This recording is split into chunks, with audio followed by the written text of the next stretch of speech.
Oh, we're gonna try it.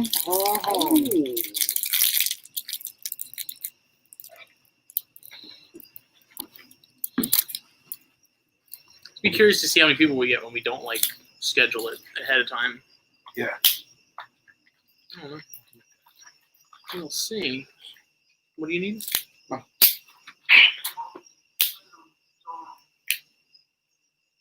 What? You already? Mm-hmm. You sure this is the shirt? You had a couple, right? Katie got a different one that fits better. That still fits. It's just not as long. Okay, this is it. Yes. Oh, there's a mosquito. So it begins. You already live? Yeah, we've been live for 57 seconds. 57 seconds. What up, y'all? Episode 48. Episode 48. 48. But this is a little different. We're actually in the same place. We're together. Crazy, right? Is Brandon Wheeler the only one watching this? What's up, Brandon? No, there's 8 people. Oh, nice. He shared it in the carpet group. Oh, look, so. this is my first Chris. time Seeing seeing the back end of it? Seeing the back end of it. Yeah. Very cool. Ooh. Very cool. Interesting. So I got kicked out of my own house You did. because I'm getting married tomorrow, and apparently you're not allowed to stay with your soon-to-be bride. Oh, trim that off. Bad luck. Do you have a straight cut? I was just going to smoke it like I always do. Okay. All right. Why? Because I find that they usually burn kind of jacked up when you're dealing with that little tip. Yeah, well, I'm also So- dealing with this nonsense.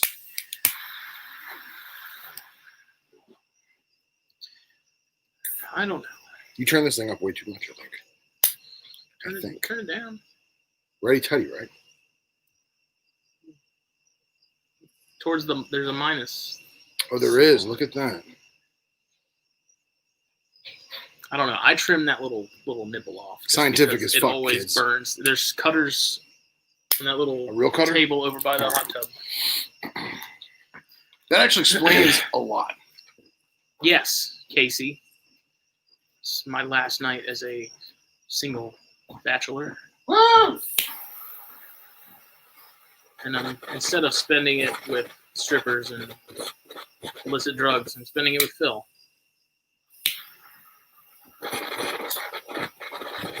And my cigar is having a freaking stroke. Or not my cigar, my lighter. I don't know. I cut that off every time just because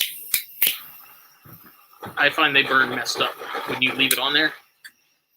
See, I always don't have a problem with it for whatever reason. Maybe I just got lucky.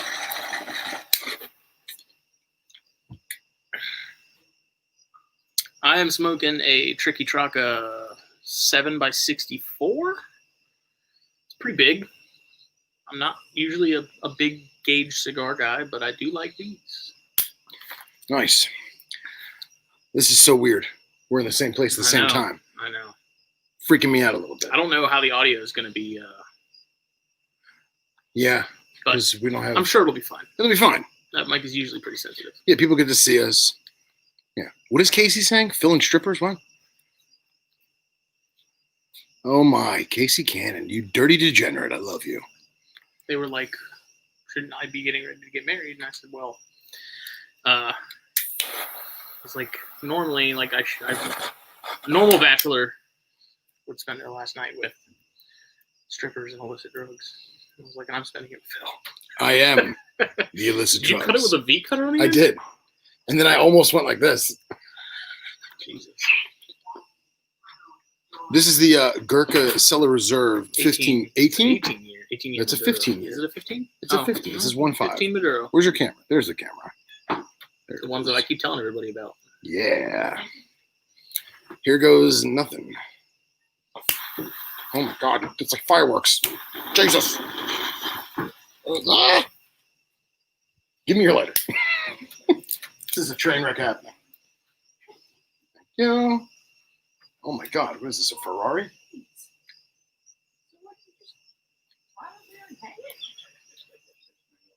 Oh, okay. There we go. Nobody saw that. Nobody saw that.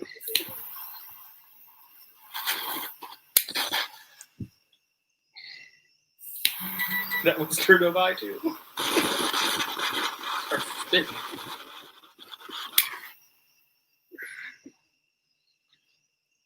This is a hell of an episode, children. Here, take this friggin' rocket launcher I need to back. turn it down too. It's too hot. Like I don't know why it does that. Where it does that sputtering. Yeah.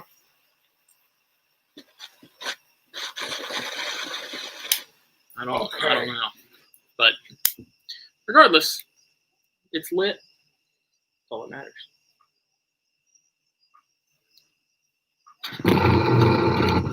Well, this 15-year cellar reserve is actually quite delectable, if I do say so myself. I've talked about the Dunbarton Tobacco and Trust stuff made by Steve Saka in previous episodes, and a lot of it I feel is a little overpriced for what it is, flavor-wise. Like, I don't think they're really worth the price tag, but any of the Mikke Rita Tricky Traka, which is basically the Mikke Rita label, it's just red instead of a dark golden blue, is much better. Fairly complex, definitely spicier. I believe this is a Habano wrapper. Chris will be getting to try them soon because I put one in his box. So, yeah. If you can find these, they are worth the try. If you can find those Gurkhas that Phil is smoking, they are also worth the try.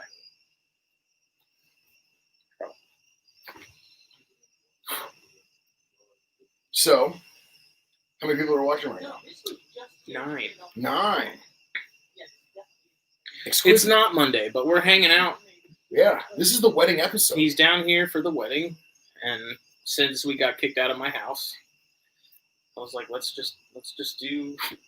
We're making Stogies. We're making Smithy an honest man. Let's do an episode. And by the way, this is episode, we said 48, right? 48-ish. Brought to you by the fine folks at Puget Sound Reptiles. Puget Sound Pythons, forgive me.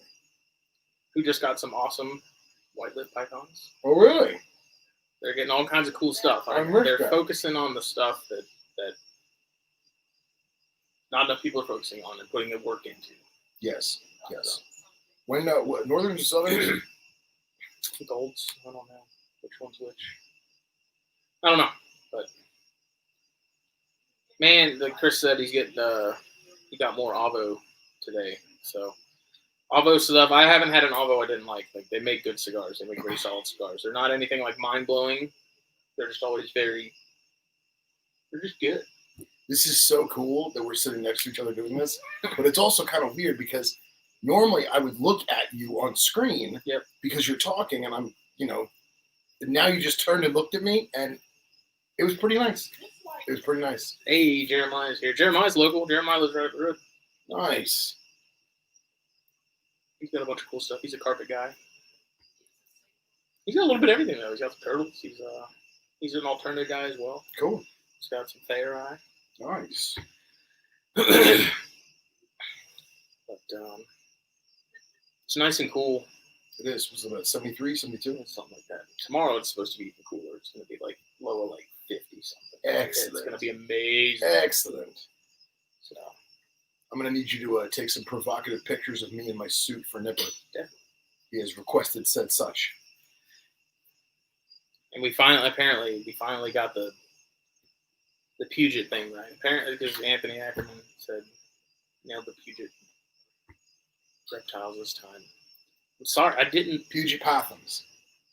I mean, I'm not. I feel like it's not out of the realm to say Puget. It's not, but So you also you say see it. Macklets. I'm saying Maclots. You're making a valid attempt to correct yourself. It's just I shorten it. Macklet. Macklets. Is it? There's no plural. It's just Macklet. Macklets.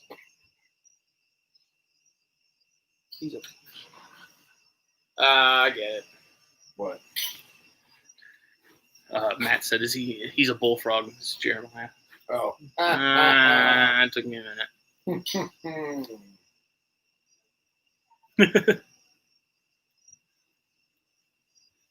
Miguel said, don't feel too bad. I've lived in the Pacific Northwest for 10 years and just learned how to pronounce it.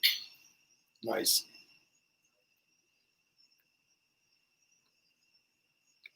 But Phil officially got to see the collection and everything this morning. Fantastic. He got to see my house that we've been in for a year. He got to Beautiful see home. my Mickey Mouse operation in the shed right over there where I'm breeding my mice. Bird rats. Oh. We did a little walking around the woods. Didn't find anything. Bupkis. Dead leaves and bupkis. What's that? Means nothing. So we've just been hanging out, man. Smoking cigars. I had my rehearsal this evening.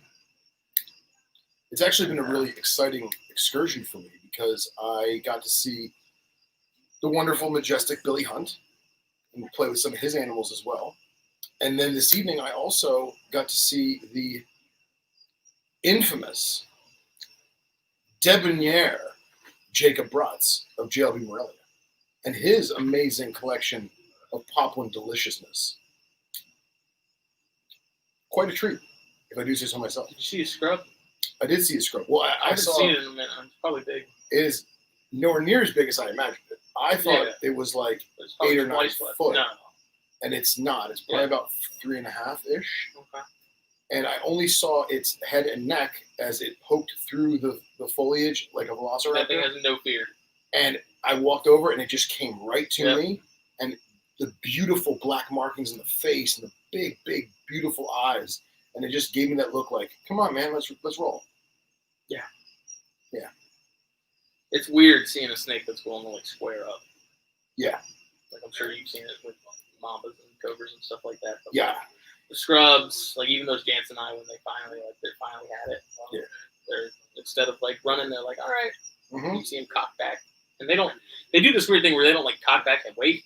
They do this like spring thing where they cock back and then they just and it's whole body line. It's all momentum. Yeah, Justin was kind enough to one of the Jansen and I had knocked its LED lights down, so Justin said, "Oh, you know what? Let me take the animal out and we'll put it in a rack for the meantime." It fell down again today.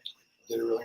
You mean it was pulled down or just? No, I don't know. I think the adhesive is just wearing off. So I don't know what I'm gonna do. I've played with a lot of Gonyosoma over the years. I mean, I've never owned them personally, but I've worked with import stuff and other people's stuff, and they're fun. They're fun, man. But I've never really played with Jansen and I. And he's like, dude, they fly across the room and they do this and they do that. And of course, me, being me, I said, you're just a wussy man. And that thing friggin' launched out of that tub like a bat out of hell. Onto the floor. Justin has to get onto the floor. Justin has to basically catch it mid-strike on the hook, and finally managed to get it into the tub. It's biting its own body and everything. But we did it quick. It was quite painless. Pretty typical interaction. Thomas wants to know what we're smoking. Phil's smoking that Gurkha 15-year Maduro. I'm smoking a Tricky Traca. I want to say this is the number 764, which is a 7x64. It's a big one. Just dry my mouth out. And Thomas, this is actually my third or fourth reserve or signature, or I'll even call it a higher end Gurkha of the week. And this is by far the best one I've had. They're so good. The best one I've had. The 18-year was good, but I had a lot of burn problems, and I had having to read the thing every 20 seconds. But this one is tip top. Well, like I was telling him, dude, it's a perfecto, so it tapers at the end that you cut, but then the end you light, it also tapers into an even finer point. And I told him, with cigars like that, doesn't matter if it's that Gurkha or something else, I cut that off because almost every time you light, when that's still there, it burns off. It burns. They always burn jacked up, so I just cut it and make it flat like you would have with a regular cigar like this. Makes life a little easier. But then Matt at Arboreal Obscurities said, "How did you like these Cyanea?" She didn't really see them. I mean, they were kind of, the male was out a little bit. But, A little bit. Yeah. But beautiful animals. It was late at night when we went in there to look at that stuff, and we really didn't want to mess with them too much. They were just coming out, I think, right? It was about 8 o'clock at night. Mm-hmm. Yeah.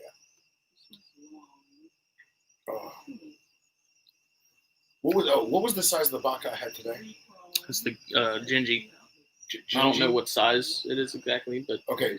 it's probably like a Anybody- 7 by 46 or so. If I That smoke, 48 7 by 48. Yeah. Okay. That's roundabout.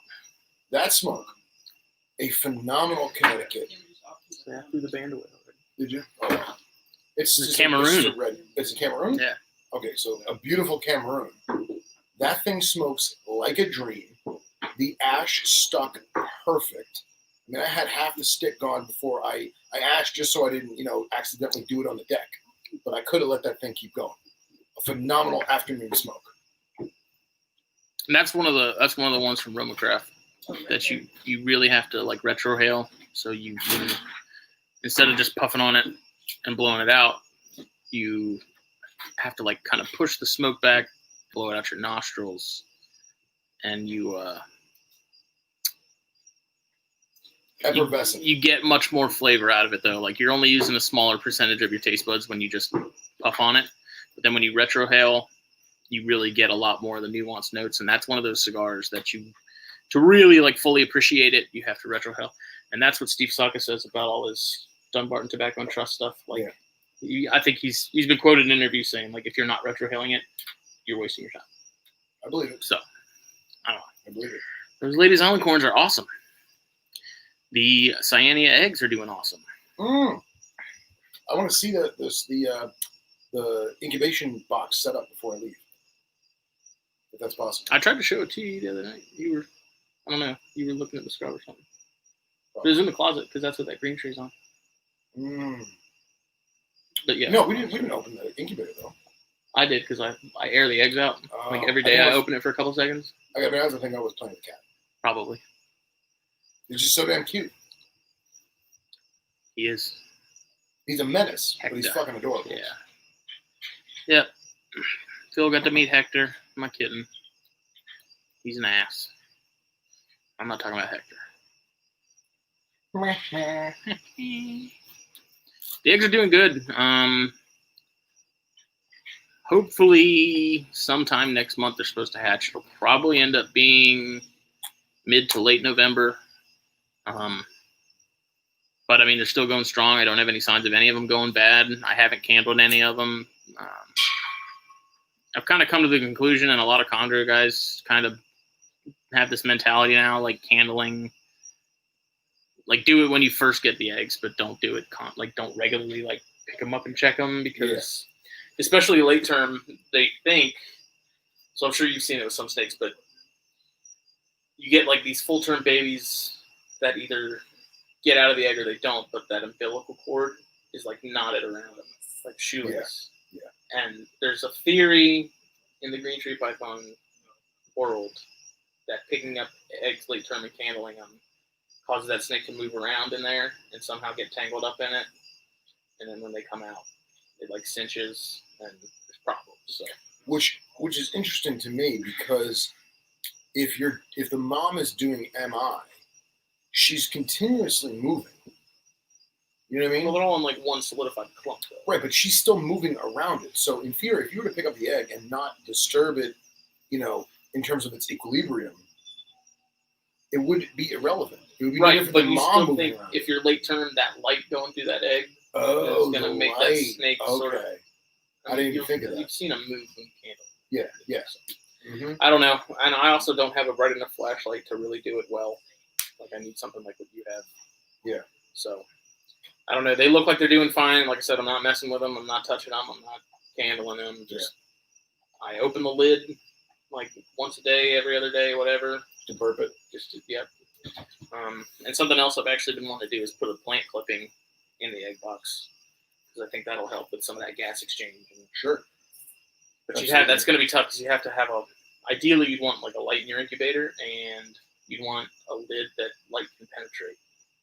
So you want that plant to get light, obviously. I mean, you could grow pothos in there probably. I don't think it would grow fast at all. Right. But something I've been wanting to do. I just haven't.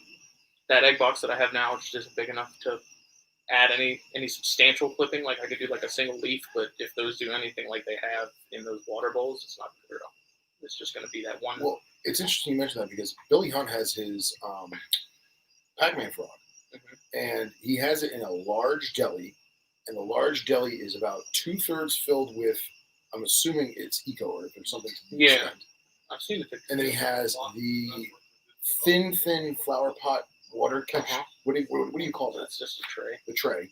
He has a plastic one of those as the water basin. The frog basically lives in that. And then he took a piece of PVC pipe connector, and that's like a little cave, and he buried that in the Eco. Well, he put a clipping of pothos in there, and I was unaware of this. I didn't know that as pothos gets more light, it starts to change its green into the yellow or to a white or whatever it may be. So the leaves that were in there are dark, almost emerald green because it's not getting any light, but the thing is growing. Yeah. Like I said, I mean, it will grow. It's just, it's going to grow like at a snail's pace. But do you feel like if you were to do the clipping in the beginning, like day 1 or day 2, and it had time for the entire 100-day incubation or whatever it is, do you think it would still grow and be sufficient, or do you think it would rot out because it's in a dark-ass hot incubation? Well, the difference, I don't think it's necessarily the heat that's the problem. I think it's one of those things where if you start out, with a bigger egg box, which I'm a believer in bigger egg boxes anyways because they're easier to make it like homeostatic, right? More stability because you have more. It's the difference of like saltwater aquariums. Like smaller saltwater aquariums are much harder to keep stable because there's so much less wiggle room than larger tanks. I think it's the same thing with egg boxes. Okay.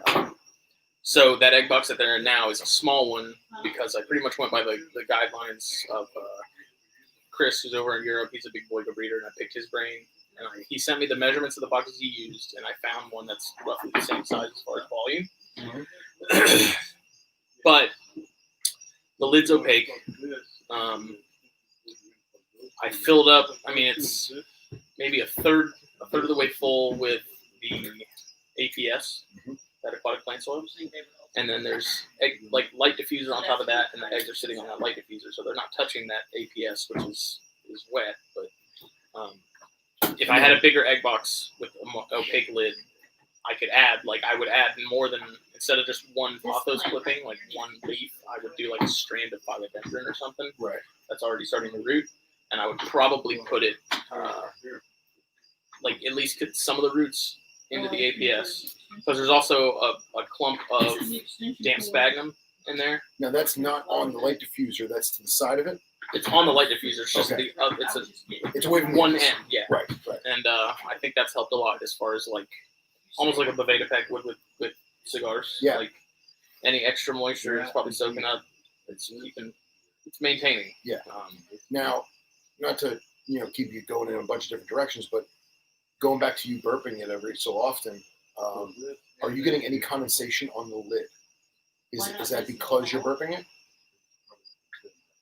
No, I think it's just because it's at the right humidity level. It's not overstanding water like a lot of people do, like the substrateless incubation stuff that people are doing. Right. This is my first time using APS for snake eggs. I really, and I've thought it for a while, that stuff is probably the best incubation medium to use. It's a lot like perlite, where it is like a clay porous material. But the difference is, this is like with perlite, you can't tell when it's dry. Right. This APS, I've showed it a couple episodes back. I mean, it's not.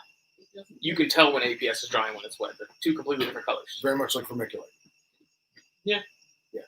I mean, probably better than vermiculite because vermiculite's gray and then darker gray. Yeah.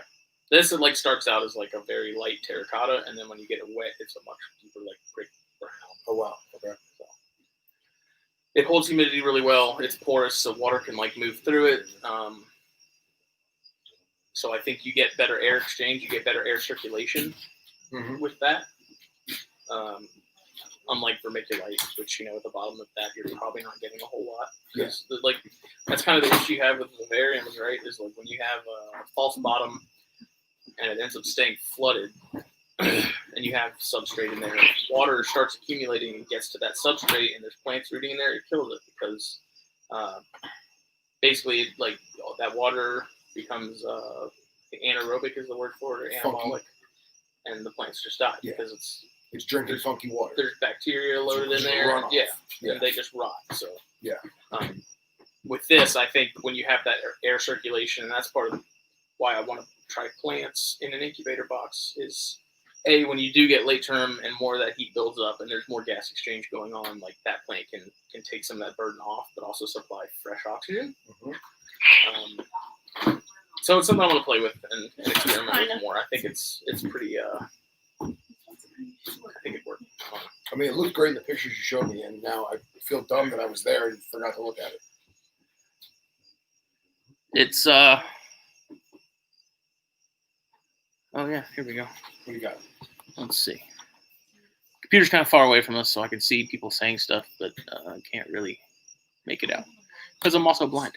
Randy said the embryo was scared of the light. Matt at Arboreal Obscurity said the umbilical was knotted around the nigroceps I showed you, and it was tight, and I left him alone and just put him into a tub, and it was detached by the morning. Still, it should still dry up. He never candled that clutch. Cox said we were together.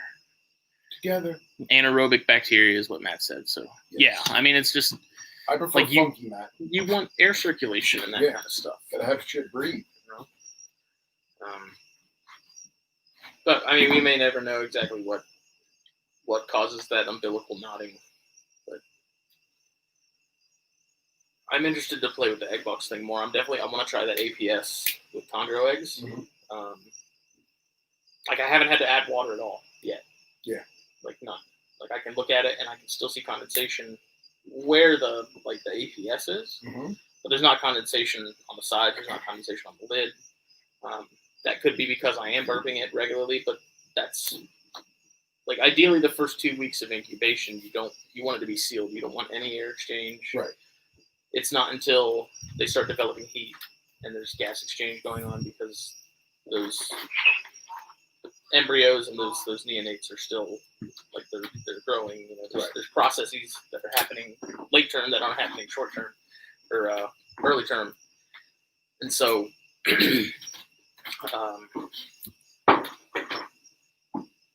Ventilation does matter late term because that's, like I said, that gas, you get gas buildup and stuff like that in there. I mean, those eggs are essentially breathing at a point. I think having a plant in there will help with that.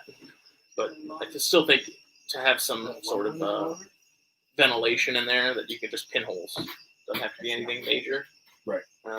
Pinhole, like the smallest drill bit you can find, drill some, maybe a hole in like each corner of the lid, cover it up with masking tape, and as you get later into that term, you just pull that tape off, and that's enough just to sort of vent a little bit. Sure. Because that's the other thing too. You'll notice a lot of people breeding, chondros and some other stuff like late term, the temperature drops, like they drop the temperature because those eggs are producing so much more heat. They're almost cooking themselves. If you keep them at like a stable, 86 or whatever, if you temp gun those eggs late term, like 2 weeks before they're supposed to hatch, you're probably looking at slightly higher than that. I mean, it's so interesting that like ectotherm is making its own heat, essentially.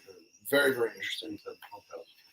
I also think it's interesting that where you are is a high humidity area. I mean, essentially it's very swampy around here. But I would say you have the same, if not maybe a little more at times of the year humidity than I do in South Florida. But I worry about opening the egg container frequently because of mold. Because mold is so prevalent in South Florida. I've seen so many eggs go bad from somebody simply checking it, every 2-3 weeks. And Cox said, why not run a bubbler in the water basin to help with humidity? Which, I mean, I did that with the chondro clutch. Like I had, I did what Justin Wilbanks did, which was have basically a tub of water in the incubator, like the actual chamber. And that just boosted because obviously if you've got heat in there, that water's evaporating and you're making that whole, like not the egg box, but the incubator itself, you're making the humidity bump up in there. Which, I mean, it did that without a bubbler, but if there was a way to add a bubbler, A, you have to find a way to put it in the box and have it sealed. And then B, you'd have to have one that you can regulate how much power is going to it, because obviously you don't want it on like full blast where all that humidity and water's literally like just constantly moving and moving eggs, and just I'd want it as on like the lowest setting possible, but I don't know if that exists or not. I'm sure it does. But. Yeah, they have those bubblers that are used for like emergencies, like during a hurricane or a blizzard or something, where they take 2D batteries. Mm-hmm. Those I know I've had them where you can turn them down super low, almost to the point where it's like one bubble every 3 or 4 seconds. So I mean that might work. But you'd have to drill a hole in the bottom, run your tubing, and then have some sort of gasket or something. Yeah. To seal it out. So yeah. I don't know. Or honestly, if you had a short enough hose, see that's the other thing too. Is I wonder is the reverberation off of the battery-powered bubbler. Even if you change the batteries every once a week, because those bubblers don't. Yeah. Well, I have one in that tadpole tub. Oh, that's right. And I put it on a piece of paper towel, like full of it, because on that metal rack it was like. Yeah. So I had to like dampen it. Mm-hmm. I don't know. I think incubation is one of those things that, like, we figured out what worked, and no one's really played with it a whole lot to see. Yeah. One of those things where, like, okay, we know this works. We're not willing to chance. Yeah. Experimenting with eggs and stuff like that. And I get it. But with this next chondro clutch, I'm legitimately this time tempted to do maternal. Go for it. I talked to Tim Morris a good bit, and he's told me, like, I don't understand why people are so scared of it. Because you think about it, when he produced all his stuff back in the 90s and early 2000s, he did MI like almost entirely. So he's like, I don't know why people are so scared of it. It worked fine. Yeah. It's just one of those things where you just got to be smart about it. It's really not worth all this trouble. Well, it's actually funny, not to change subjects real quick, because I do love talking. I wanted to talk about MI a little bit. We have actually a special guest here tonight. Would you care to introduce our special guest, Justin? My daddy. Justin's father is here, who not only does smoke cigars on the regular, but he's also an accomplished snake breeder. So, Mr. Smith, would you like to join us? I'll just watch. Mr. Smith, come join us. Tell us what you're smoking. He's the best man at my wedding. Come join us. I don't think you can even see him back there. Not enough light? Using a little bit. You want me to provide the light? It's all good. I'm not going to blast my dad with that flashlight. I know. I wouldn't blind him. He's already old. I would shoot the umbrella above his head. Oh, okay. It will illuminate him. It will make him illuminate. Gotcha. So Randy said, hasn't there been studies on monitors being able to generate some of their own heat? And I believe there was. And I think chondros do to a degree too when you do maternal incubation. Like you see the female, like her face sort of in the middle of that beehive, and whether that's her like respirating on those eggs to bump up humidity, or if that's her using her pits to check basically what things are at, we're not entirely sure.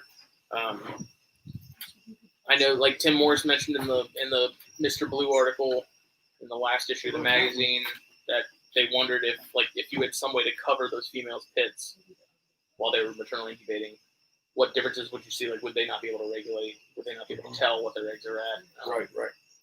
And you see them doing the like the muscular twitches, the friction to generate heat and stuff like that. Shivering. And there's been plenty of guys, Tim Morris included, that have put like thermal probes into that beehive and watched the temperatures for the first 2 weeks. They're fairly stable. Like I want to say they start lower, and then you see a spike about mid incubation term, and then close to the end, like the last week or two, you see the temperature drop again. And so, like, that's been done multiple times, and I think the result was fairly similar. So, I mean, there is something to it. Now, I wonder, has anyone actually used a legitimate thermal camera?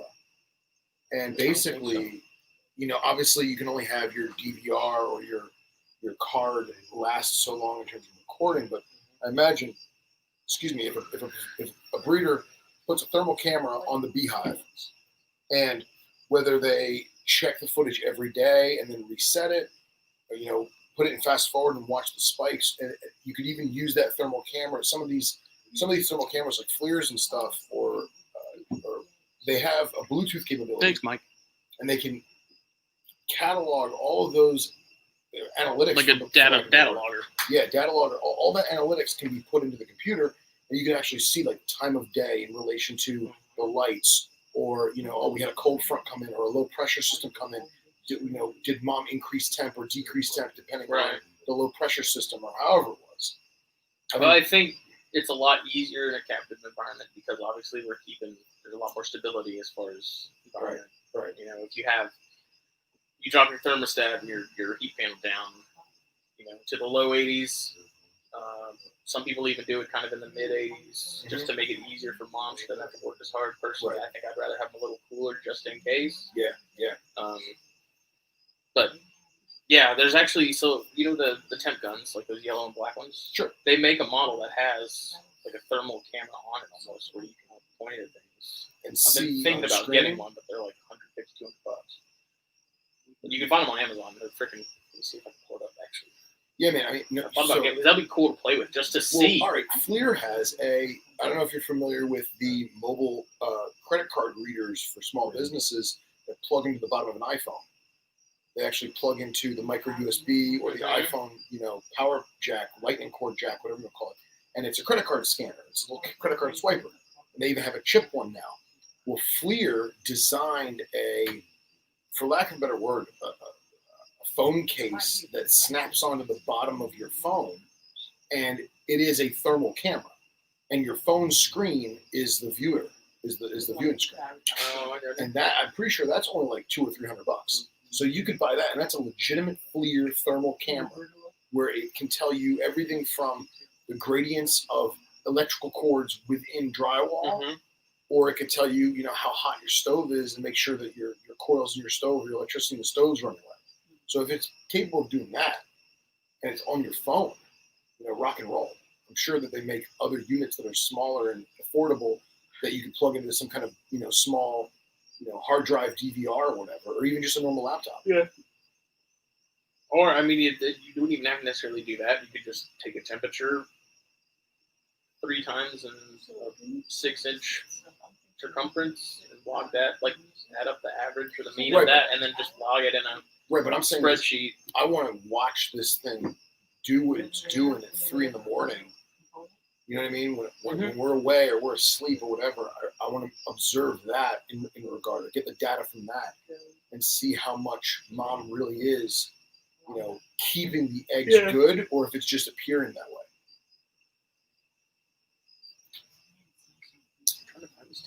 I actually, I've never bred carpet pythons, and I have several now. And I actually got a trio of IJs on purpose because I wanted to do 1 incubation and 1 MI. So providing in probably next year, they should be good. Maybe the year after that, depending on what's what. I hope that both females take from the 1 male. And if that happens, I'm gonna do just that. I figure, screw it, roll the dice, see what happens, and see which one I do better at. Oh, by the way, I sent you 2 pictures. Here's one. Because I was going to have you put it on there, but if your phone's not linked to, it's not. So then $269. But it's like a handheld, thermal camera, basically. Yeah. So that kind of thing would be really interesting to use, and not even that, just to not just to use on females that are nesting, but on snakes that are perched. Being able to see, okay, at the hot spot, if I have my panel set at 83, and the snake is under it, what's the snake reading? What's the snake getting out of that? When on the cool end, what are they at? And then you can kind of look at the frequency of how often they're moving. You can also see small stuff like that. You can get a lot of data on this. You can also see where if there's a hot spot, if there's a cold spot, you can see the actual ambient temperature of it, because it's going to be a different hue in whatever spectrum the camera's using. Yeah, I mean, there's a few options on Amazon. There's a thermal camera that you plug into your phone. Is that what you're talking about? Is it made by FLIR? Yeah. That's it. $200. $200. There you go. I feel like even if you got one of just the basic models of this, you could learn a lot from it, I think. Yeah.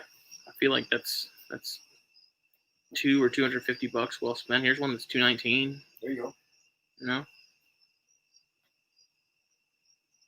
It's just small stuff like that. It just doesn't. Yeah.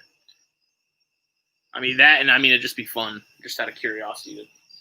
Not even just on the chondros, but the cyanea and corn and dart frogs. Mm-hmm.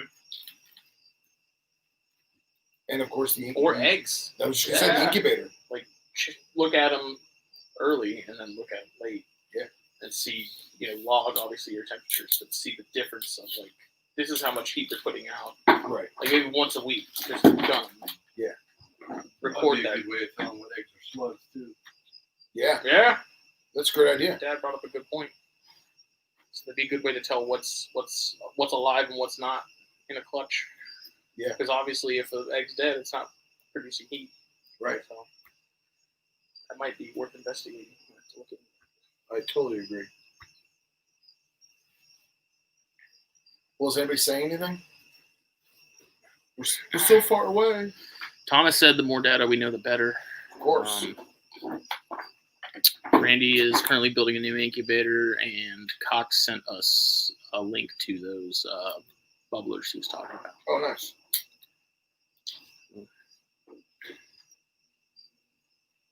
So those pictures I sent you, should I send them to you on Facebook? Or do we not care? Let me see. I got one of them. The other one I sent? I just got that one. Oh, no, I sent you. The other one's better, actually. How did that not go? Cuppin said that's a steal at $200. The lowest one I saw was $219, and I'm sure on Prime there's free shipping. So. I don't know if that's even going to translate well. What is that, Phil? What'd you? Where is it? It's at Billy's house. Oh, okay. Are you just going to pick it up on your way back? No, I'm going to have him mailed. Oh, okay. Because I saw you got it, and I was like, is he just driving around with it? These chairs are gigantic. They're awesome. I'm too short for these chairs. So, let me fix this. You can ditch that red pillow. I'm going to. Here. So this, ladies and germs, is my new Jaguar. If you close, the color gets better. Jaguar carpet, produced by Billy Hunt at Ubami Reptiles. Our boy Billy. Isn't he gorgeous? It's my first Jag. And what I find incredibly interesting is that the mom to that animal. Can you have pictures of parents? He sent them to me. The mom to the animal. It's River? Is no, it's not River. It is the either the mom or the dad. Fuck, I think it was the dad was owned by Jacob Bratz. Yeah. Jake was trying to explain it to me last night. He's like, "No, it's that mail I sent him." And I was like, "No, Kay and Max." Yeah. Yeah. Sure, I recognize the mail. I saw it. Jake's just got so much stuff. Yeah, and Kay, the mother is a caramel coastal from Jake that was produced by Mutton. Mm-hmm. And then Max is just a straight Jag that I don't know where that came from. Billy sent it to me and it's not here. I think it's in Facebook. I gotta go look at Facebook. Look at Sean. He's in?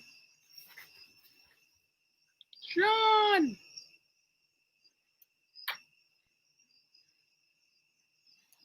He likes the Jag. Nice. Yeah, that Jag is screaming.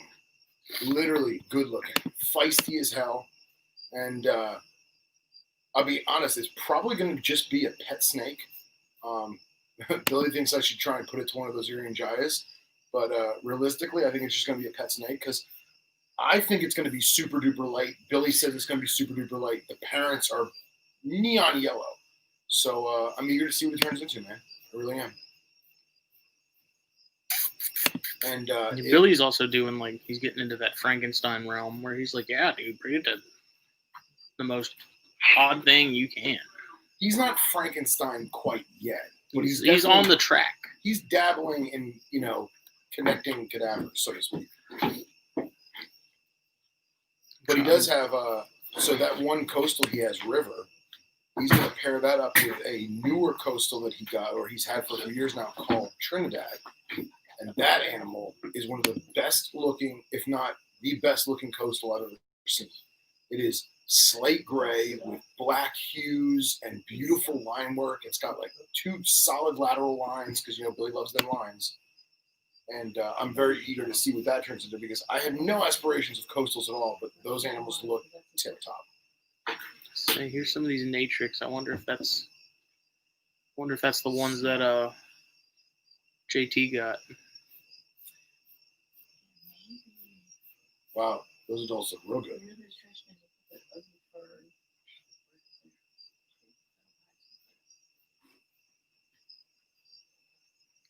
Huh. What? That must be them. I don't know. So Those the That's Natrix, right? Yeah. Now either Jeff or Kendra, I assume it's Jeff, said now you need a Doomerals. No Doomerals for me. I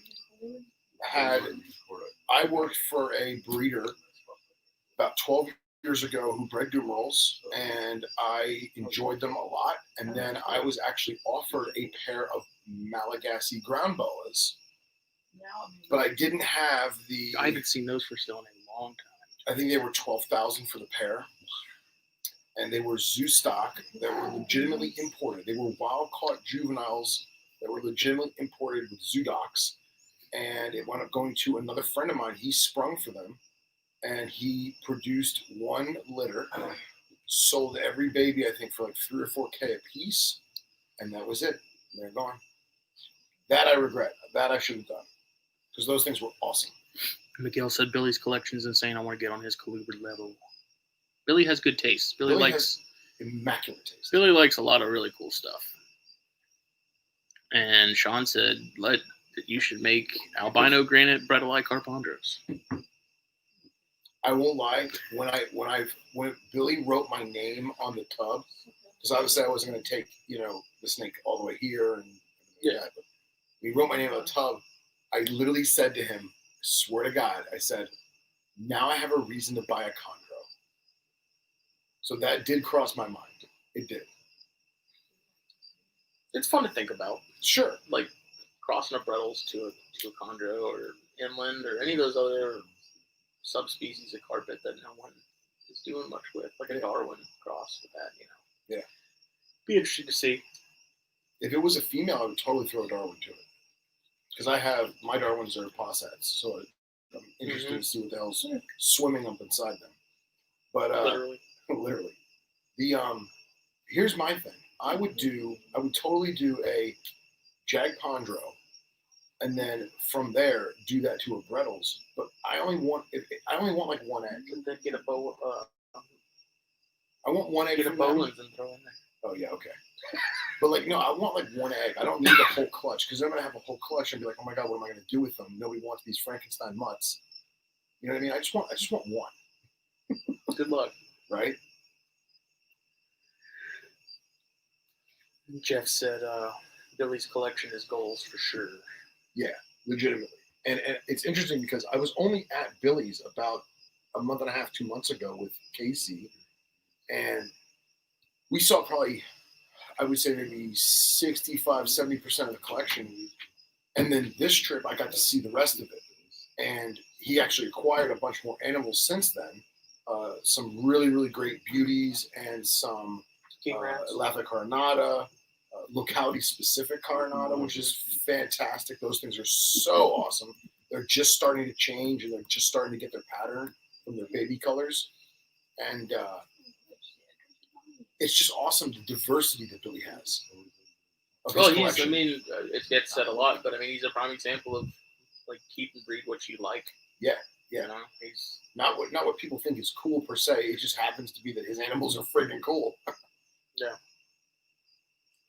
Like a lot of people don't want to deal with beauties and the the chaos of the Matthias and stuff like that. But yeah, if you like it, go for it. The Ganya Soma for me. You think that female's big enough to breed? Probably. I think I could. If it was in the It'd wild, be a it small would. clutch. If it was in the wild, it would be able to have already bred. Yeah, legitimate. I think I'm gonna pair them up next year though. Yeah, give them a year to settle into your house, and Like early next year.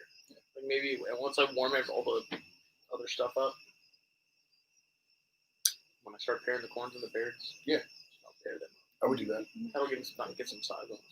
I got to help Billy feed some animals, and the bird eater, dude, I was not expecting that animal to do what it did. I had a frozen thawed fuzzy on hemostats, and he says, "Hey, take the whole drawer out, put it on the table, because this thing's gonna fly around." And I said, "What do you mean fly around?" I imagined it being like an Amazon tree boa and basically sit there and just pop at you. Right. No, this thing did full pinwheel strikes, spread itself out, stretch itself out like a cobra, then do more pinwheeling as its mouth is open, just trying to bite whatever's in front of it, except for the fuzzy. And he's like, "Dude, just be patient. It's gonna bite it. It's gonna bite it." And like after a good maybe 2 minutes, it finally nabbed it and just slurped it down. It was amazing, absolutely amazing. And their mouth is so wide, so wide. It's almost like a largemouth bass. Very impressive. After seeing those, like I haven't seen those in person yet, but seeing those and that's Pelotes. Dude, I'm like, those are right up my alley, dude. Mexicana. Those are right up there. Dude, this picture I took, it just literally, we were cleaning cages, we were feeding stuff, and Billy's like, "Hey man, do you mind holding this Pelotes while I clean his cage because he took a big poop in the corner?" I said, "Sure." And like, I wasn't expecting this animal to honestly look this good. This animal is Is that just the one he got from you? Did you? no. This is the one he got. I can't remember his name. Regardless, Did you get it from Dennis? No, show that. that is one hell of an animal. Picture does not do it justice. It has so many different hues of color. It's just absolutely awesome. Yeah, that's pretty wild. Mm-hmm. So Been seeing the one that you brought up at Daytona though. It was pretty cool. Yeah, man. And I'll tell you what, that animal, the parents are very, very black. Very black. You like that picture on Instagram of that like super dark irregulars. Oh yeah. You see that? I saw Yeah. that earlier, and then I saw you. I was going to show you, and I saw you. Like, Yeah. That's nuts. That's awesome. Man. Crazy cool. Yeah. Very cool. Almost niggercepts cool. It's like those melanistic cynodon. I don't think I've seen that. Those things are bad, dude. What's it look like? Like a really, really dark cynodon. Does it still have pattern though? A little bit, not a whole, not a ton. Really? Like almost like it got burnt. Interesting. It looks really cool. It's on. Probably see it on the Google machine. well, Yeah, man. Actually, let me see. I see it's needing to. See, no, it's not. But yeah, man, I've had a hell of a trip for playing with cool animals and seeing a bunch of badass Morelia, man. But isn't this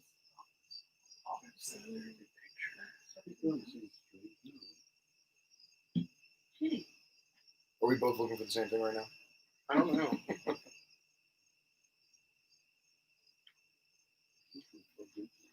Oh man, that looks awesome. That looks so cool.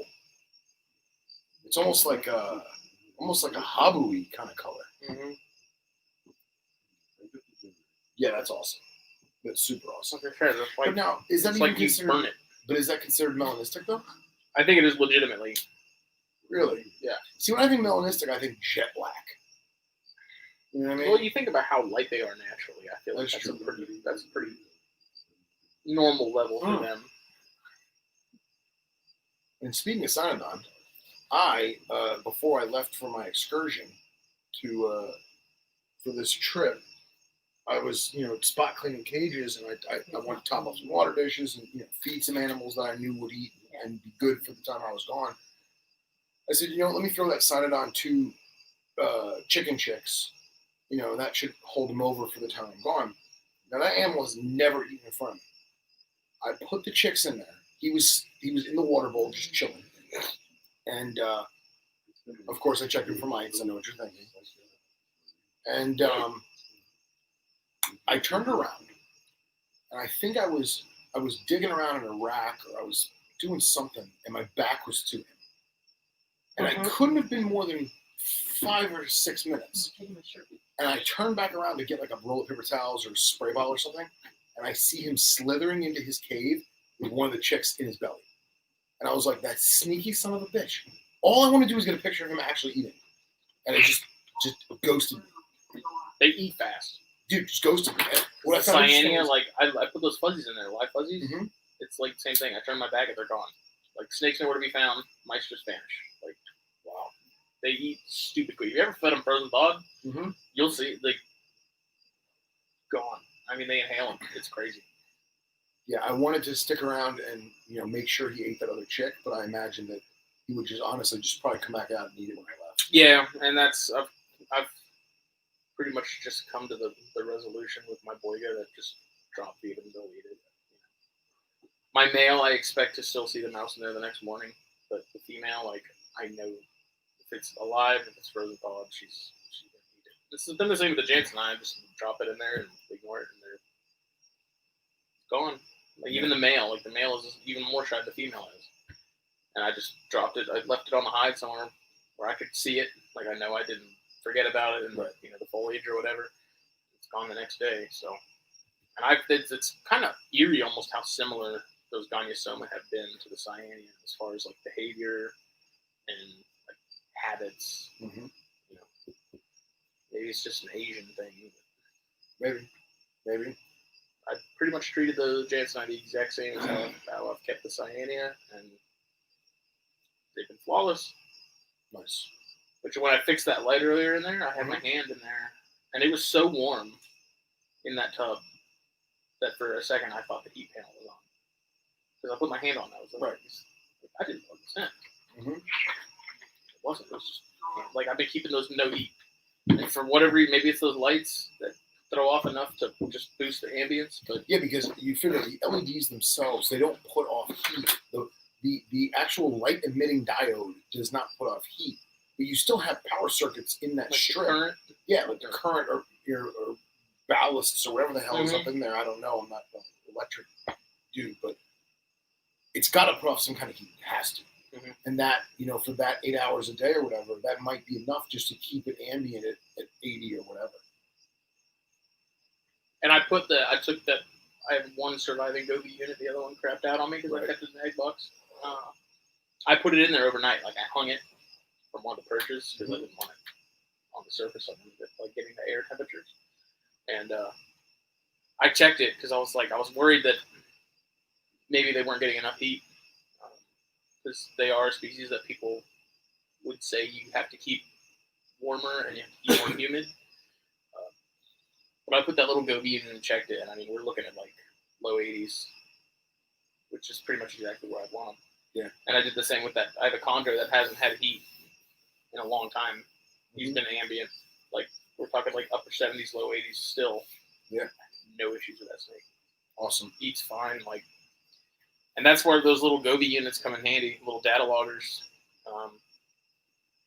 If you want to check something, you have to leave it in there for a few hours. Ideally, you want to leave it in there like overnight just to kind of see like what your daytime temps are looking. If you have a window in your room, that's going to raise your ambience. But then at nighttime, I shut off a lot of heat on some of the racks, and I shut off lights, and that definitely cools things down a bit. But being able to have those data loggers is pretty good. Yeah. Does that have an LCD screen like a Tamagotchi? Or No, it's an app. It's an app, okay. They make a model that has like a screen on it, but those are more expensive. I just get the ones.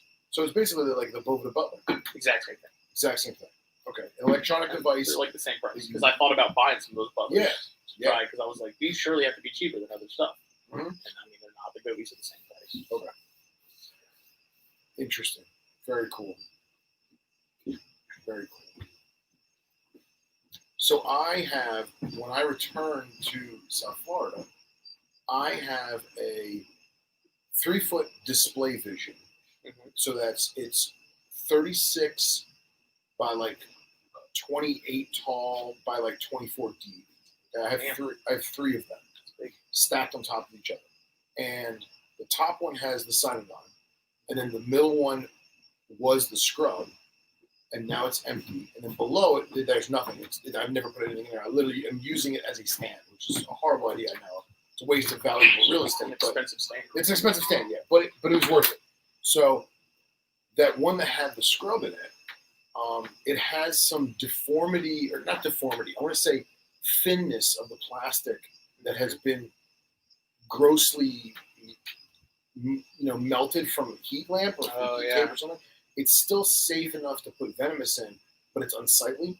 So I was actually thinking about doing I don't want to say bioactive, but a naturalistic enclosure in there to kind of cover that up a little bit. Mm-hmm. So I have 3 ideas that I'm running with, and they're all animals that I already have.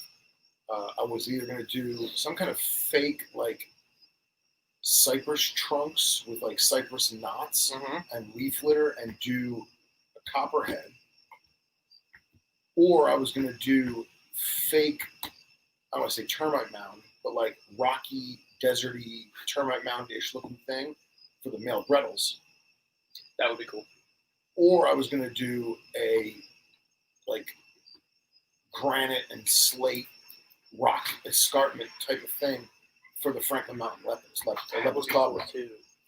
So I actually decided I'm going to get one of those stick-on backgrounds, the vinyl ones I was talking about last show, and put that on the backdrop with an impressive photo, and then build the enclosure around that, so I can have, like, so it looks like that's the horizon. You know what I mean? Of whatever I decide to do, whether it be fucking Uluru, or it's Franklin Mountain itself, or it's the swamps of Beaufort, South Carolina, whatever. But the question is, which one do I do? So I would say either the Rebels or the Franklin. Yeah. No. Just because I feel like it's a little easier to pull off. It's a little easy. Like, you can make it look good.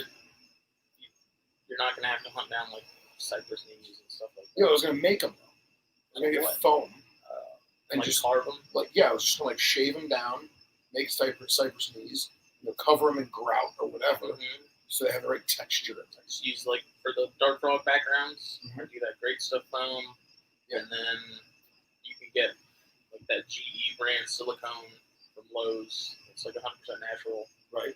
And they have like a clear, a black, a brown. Well, what I was thinking about doing and is then taking just coat it in like Eco Earth. Yeah. So you just paint that silicone on, and before it's dry, you just cover it in Eco Earth and let it dry as is. Yeah. And then all the excess will come off. Well, I was actually thinking to do like those cypress knees.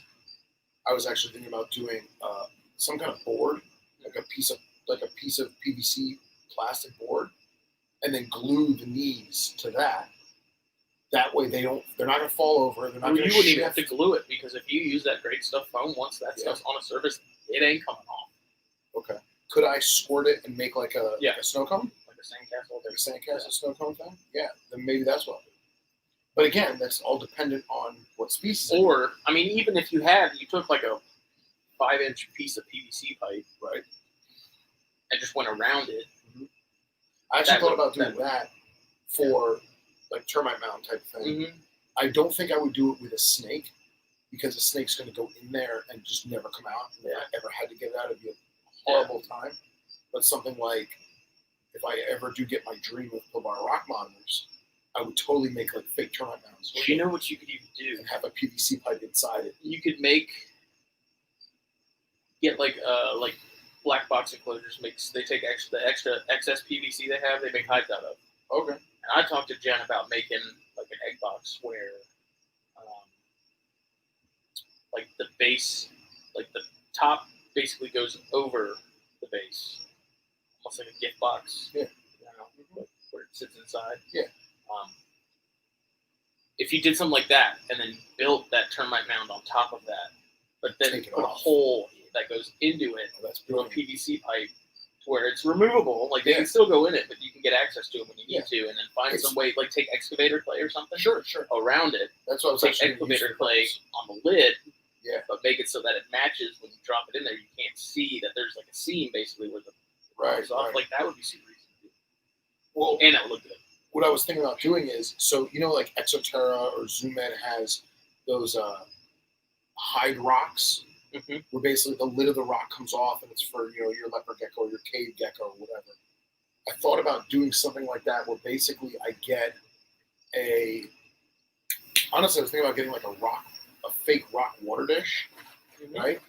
And then using the excavator clay with PVC pipe to make the termite mound, but at the base where the actual stem of the shaft of the termite mound meets the rock bowl, wax paper, because then it'll solidify, and I could take the top off, peel off the wax paper, and it will literally fit perfectly right on top, like your box you were talking about. But again, that's all depending on what species I decide to go with. Right. We should put it to a Snakes and Stogies vote. Well, I guess you have to plan, obviously, depending on what you're putting in there, you have to plan for the animal to grow. So you don't want to use too thin of a PVC. Like you want to use, you want to go bigger rather than smaller as far as diameter because you don't want your animal to get stuck. And that's the one thing I'm thinking about too. Again, forget the PVC, just the enclosure in general. Yeah. The only animal that will outgrow that is the Bretels. So if I was doing a Central Australia, Southern Northern Territory enclosure, whatever it is, I need to have an animal to go in there when I take his big ass out. That was my only thing. So like your male Bretels definitely would not fit in that enclosure appropriately. It's way too big. Mine's got another year or two before he's that big, but still. Oh, did you ever soak that bears? No. Okay. So yes, anybody who's watching this and or listening, feel free to message me with your comments or thoughts. Facebook, Instagram, whatever. And probably, maybe not next week, but maybe the week after, I'm going to start to do it. So that would be a fun build. What, the termite mound thing? Just like that termite mound, like removable. Well, dude, it all stems from my obsession with that one Tal Hicks painting of the Bretels python stalking the amii. Like, that is one of my all-time favorite paintings. And I keep telling myself how I'm going to buy a print from Eco Universe, and I keep forgetting to do it. Maybe I'll do that next week, too. But, like, that quintessential Southern Northern Territory, Central Australia, that I want that enclosure. I do. I think that I want that, but I know that it's stupid to do it in that size of an enclosure because the damn snake's going to outgrow. Patrick Holmes said copperheads are badass in naturalistic enclosures. They will utilize all types of cage furniture. They're very active and interactive. Yes. And my copperhead is, not to sound, cocky, my copperhead is exceptionally good looking for a southern copperhead. Is that the one with the weird, like the different odd colored head? Yeah, his head's fucking gold. Yeah. The only problem is, I don't know if people remember, but he had horrible shed problems like his entire life. And I finally got him shedding beautiful in the CB70 drawer. And I just checked him again before I left, and he had a bad shed. So he got it all off. He doesn't have any shit on him, but instead of it coming off in one piece, it's flaked off like a gecko. But I'll be right back.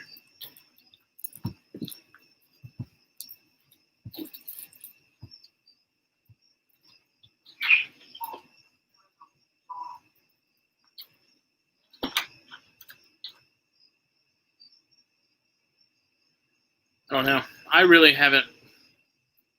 The only thing I've done Vivaria or naturalistic setups for is dart frogs. I've never been big on doing those for like reptiles, especially chondros. But it would be fun to play around with like that sort of, I don't know what the best word is for, like the hidden hide where it's removable, but when you put it in there, it's completely, like you wouldn't notice it. And that kind of stuff would be easy to do,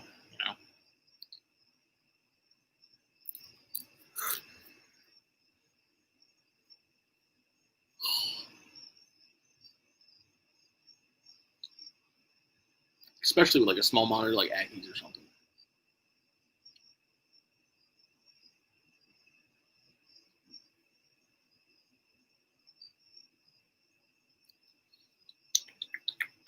But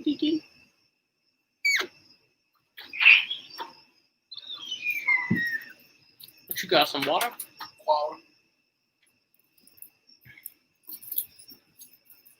That's like I was just saying while you were gone. Like the only thing I've done Bavaria, or I don't like to say bioactive. I prefer to say naturalistic because I feel like that's a little more accurate to what it is. Right. Like I have naturalistic enclosures that could be bioactive if I finished the bioactivity. Mm-hmm. Like on my girdle tail lizards, if I could get them to not eat the cleanup crew, it would be bioactive. That's the only problem. Is they eat literally any kind of arthropod that's put in there, they consume. I literally saw them licking springtails off the rocks.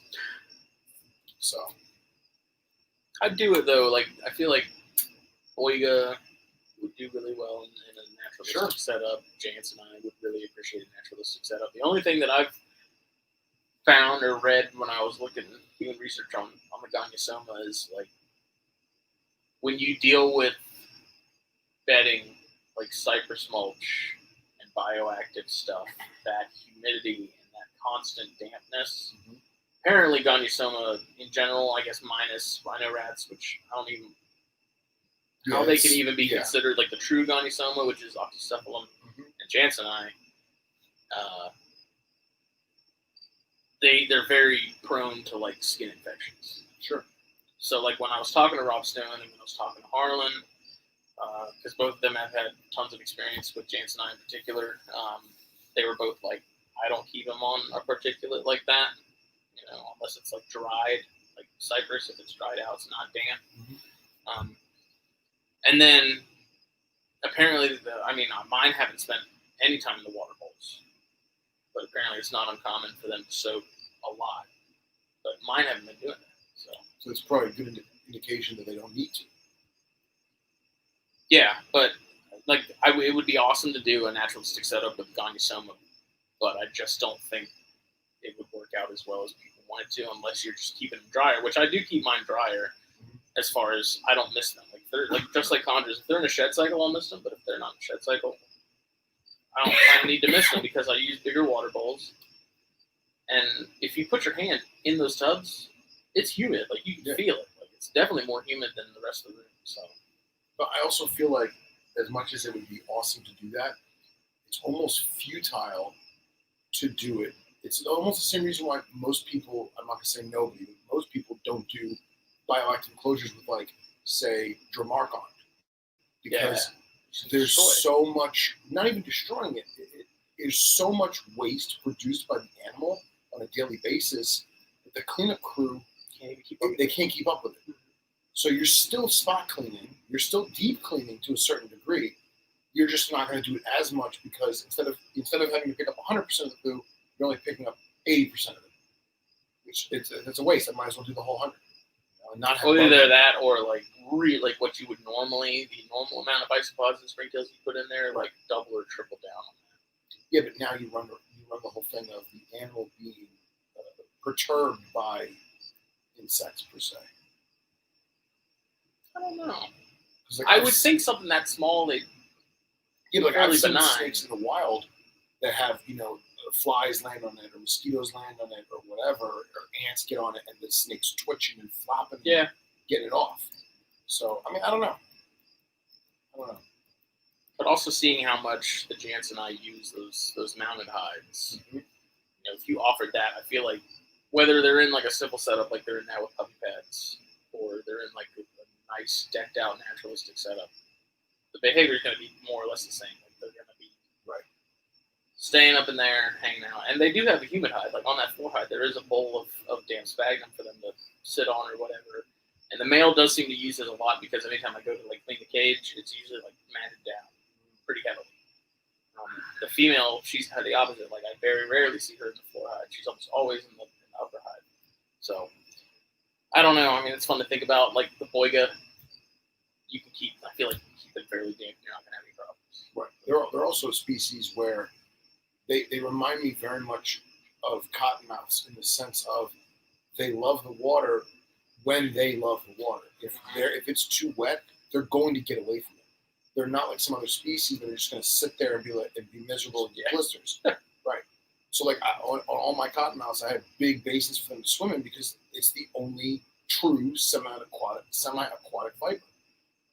Very, very rarely, if not ever, do I see them in the water because they are at ideal conditions and don't need to go swimming to hunt or swimming to hydrate or whatever. Yeah.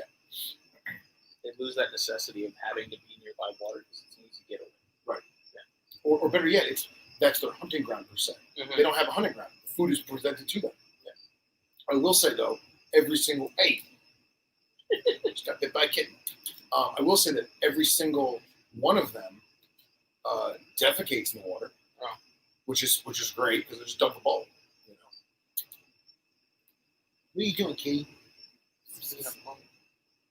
Podcast fuzzy.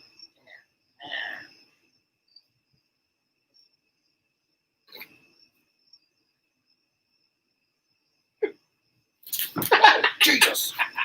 Let's wait for it. You set me up for that thing. But Mike said he does like bioactive closures. He's just too lazy to even think about it. I tried, man. I really did. I tried with the girdle tails, and every single time I tried different species. I tried Florida native stuff. I tried, white tropical, and those stupid lizards eat everything. I'm like, if it's an arthropod, they're consuming. That's it. So No one is safe. no one is safe from the cordillus. No one is safe from the cordillus. All right. All these friggin' chairs. Now I get to be up close and personal with you savages. No, Mike, I'm not tapping out.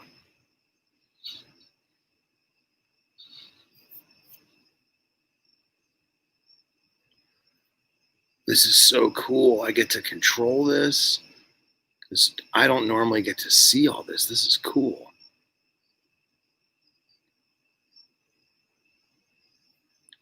I need Justin to give me the controls to this because his internet conks out so many times that it'd be nice if I could, share what you find folks are saying and so on and so forth. Mike, I have no aspirations of getting a chondro in the least bit, if not for one reason, and that's to breed it to that jag in the near future, or distant future, I should say. Just to be that guy.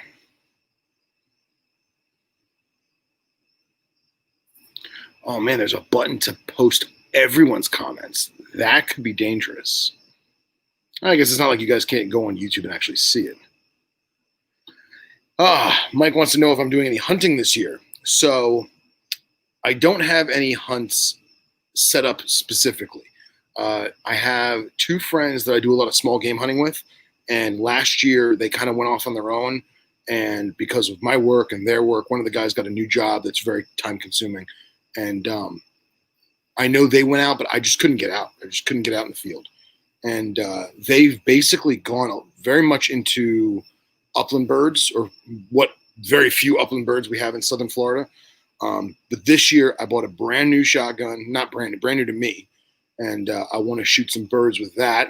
I'm probably going to do some dove and really break in that gun. And probably going to do some squirrel and rabbit and some of the smaller stuff. And yeah.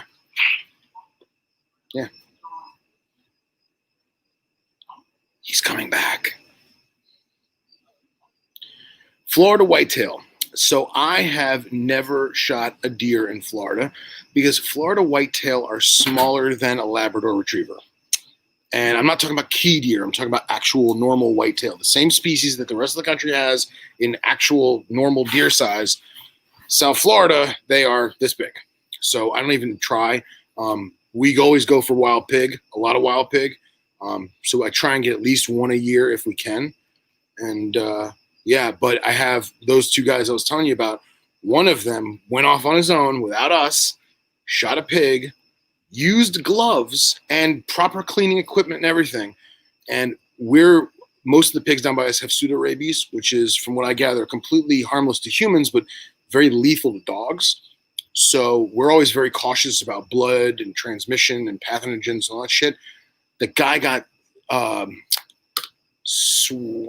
is it called? swinobrucellosis, I think it is.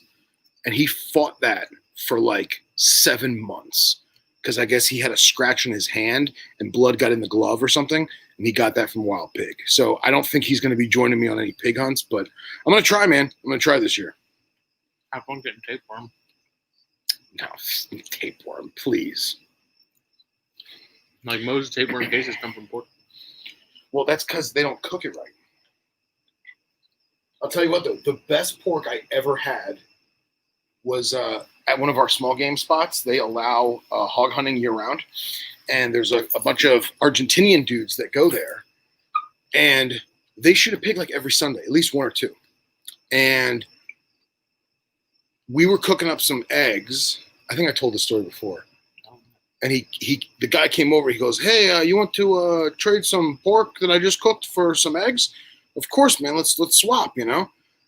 And we're eating this pork, and it was the best pork I've ever had. And I said, "Hey, man, is this the pig you shot last Sunday?" He goes, No, it's from the grocery store. It's from Publix. And I was like, "Wait, so what do you do?" He goes, "Oh, no, we just make it into sausages." So I was very, very let down, but it was still absolutely delicious. You know what I miss? When we lived in Hawaii, we had Portuguese sausage. Yeah? What is Portuguese It will sausage? change your life. What is it? If you see any in the store here, and it's like Hillshire Farms, it ain't the same. Okay. People on the West Coast probably know. Like Portuguese sausage is legit. Yeah, but we're closer to Portugal. So good. It's more of an Asian thing, actually. Okay. Oh, and Florida deer are not as small as Coos deer, but they're not your normal whitetail. And a lot of them are not in the best of health because they're really fighting to survive in the glades. You know? So, Like everything else. like everything else. I'm very much looking forward to cooling things down and not having to feed. That is the nice thing about anything that requires rumination. Yeah. I have 3 months, 4 months. Nope. I've got another Hoping I can stock up for like the year. 4, 5, 6, 7. I got another 7 weeks to feed the shit out of my Gila monster, and I'm going to do explicitly what Rob Stone said to cool him or her. I'm going to try and do it this year. Gila's. Oh, yeah. Yeah, I'm going to try and do it. Man, I can't talk about Rob Stone enough. The man's amazing. Dude. It's gross how awesome he is. Just say it. Yeah. I was literally going to make a shirt and put on the Teespring that said Rob Stone is my hero. And That's then amazing. buy one. Do it. Who's Rob Stone? I'll buy one. Let me tell you. I'll buy one. What's his favorite animal?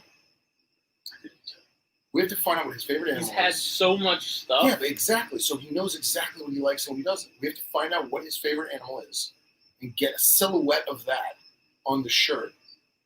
And it just says, Rob Stone is my hero. Or get Adeline to make a logo. Sure. Like draw the animal, just the outline. Mm-hmm. Not like have to be shaded, something that's to be put on a shirt easily. Yeah. Sure. Absolutely. I'd wear that with pride. Yep. You know the NPR guys would too.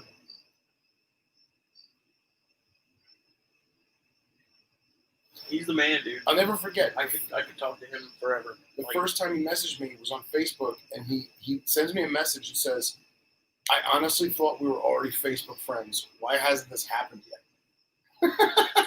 And I said, "Dude, I've been man crushing over you for some time now. Now we're officially buddies," or whatever I said. He's just one of those guys, man. He's got. Anytime he's talking, you shut up and you listen. Of course. Like talking to Harlan. Mm-hmm. Like you don't have to say anything. You just sponge up every bit of information that you get. I'm talking to him about feeders. Like we had a whole long conversation on Messenger just about feeders because he listened to like our episode of Kyle. Cool. And he's talking about love your feeders. Like treat them like a pet. Like take care of them. Don't think of them as just food, and so you just treat them like crap. Don't take care of them. Don't feed them right. Like truly, like love your feeders.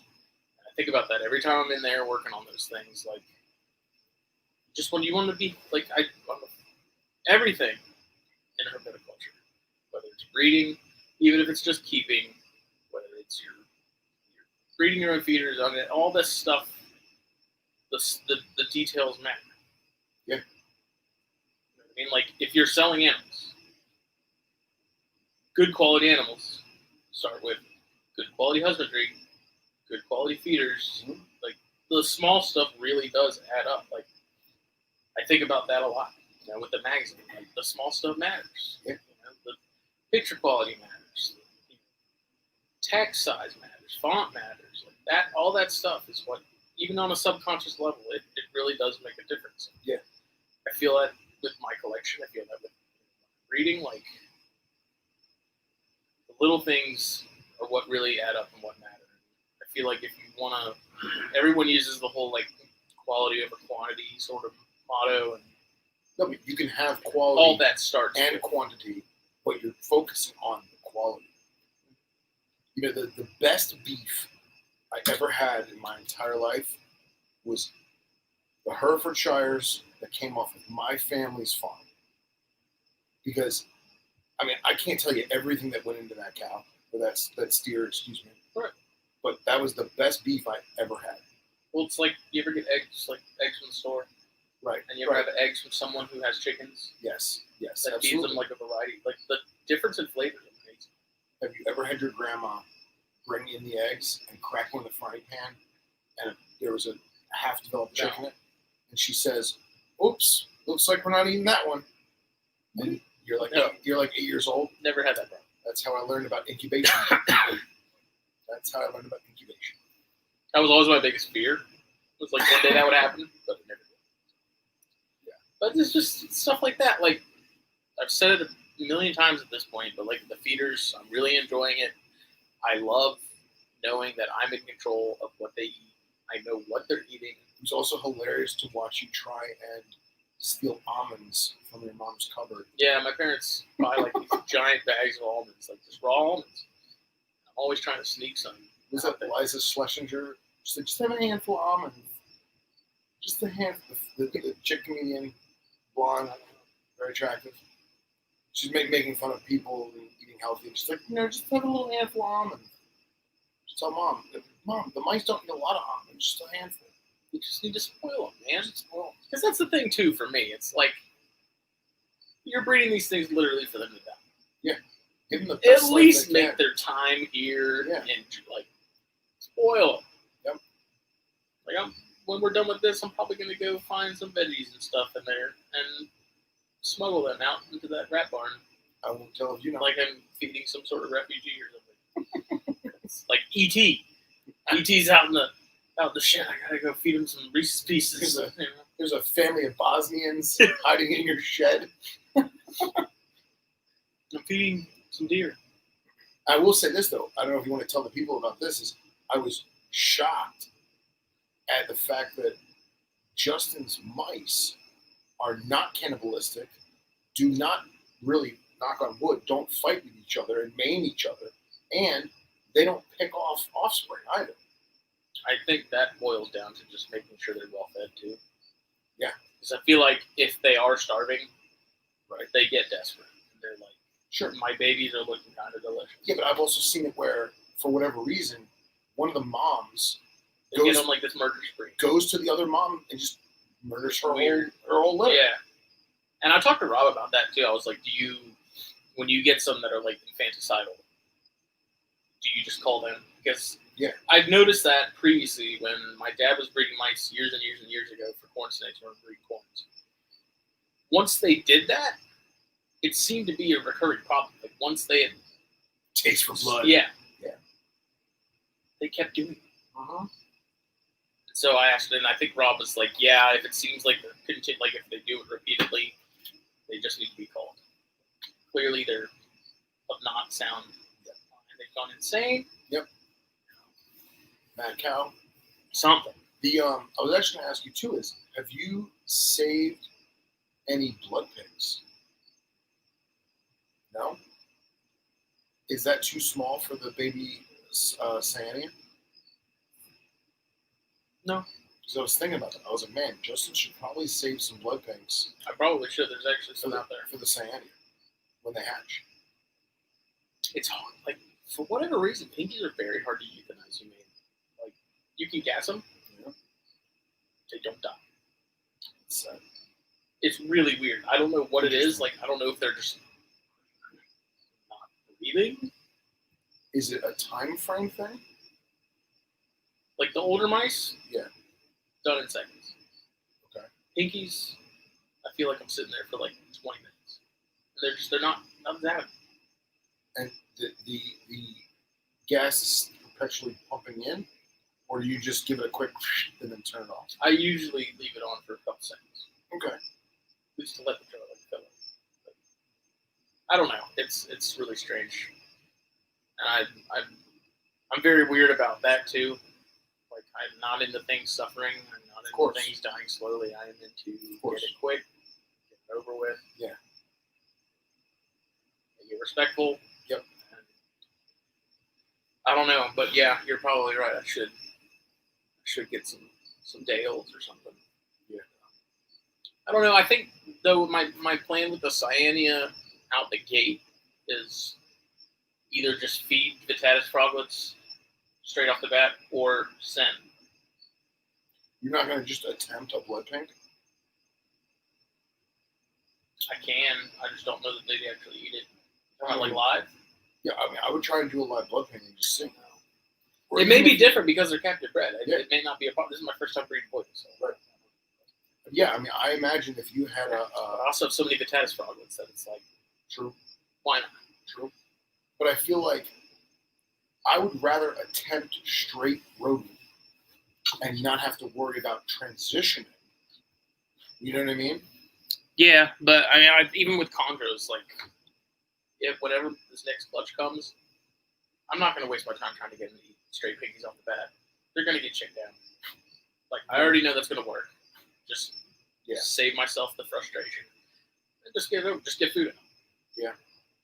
We used to, when we were doing a bunch of monocle cobras, we would do a live pinky first and leave it in there overnight. And if it was still there in the morning, we'd wait a day. And then the next day, we would use a frozen thawed pinky that was thawed out in tuna juice. I tried, when we were trying to get those alternative babies to eat, I tried canned chicken, just dipping the pinky in that. I tried tuna or salmon, one of the two. Sure. I got nothing. Oh, and silverside juice as well. Silversides? Like sardines? No. Yeah, I mean, they're very similar to sardines, but fish.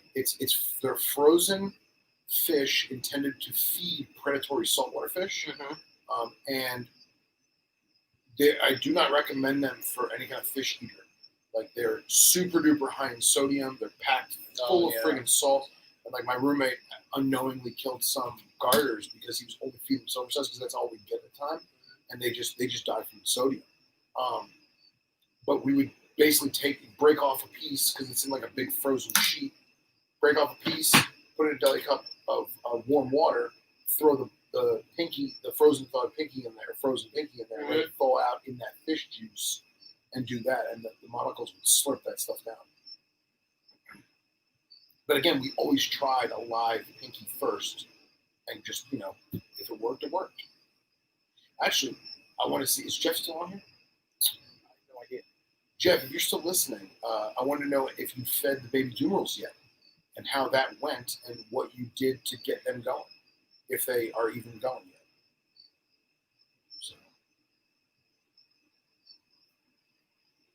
Yeah, and I do notice, even like I was telling you the other night, like even when the male cyanea seems like he's off food, at least for frozen thawed, if I put live fuzzies in there, he eats them, no problem. Yeah. So it could be the case of if I leave like day olds live in there overnight, like drop feed, like literally put the food in there, close it up, ignore it. Mm-hmm. I may get a response out of them. So I mean, we'll try it. And I'm not worried about it because they're also, it's super easy to just throw tails in them until they decide to start taking off on their own.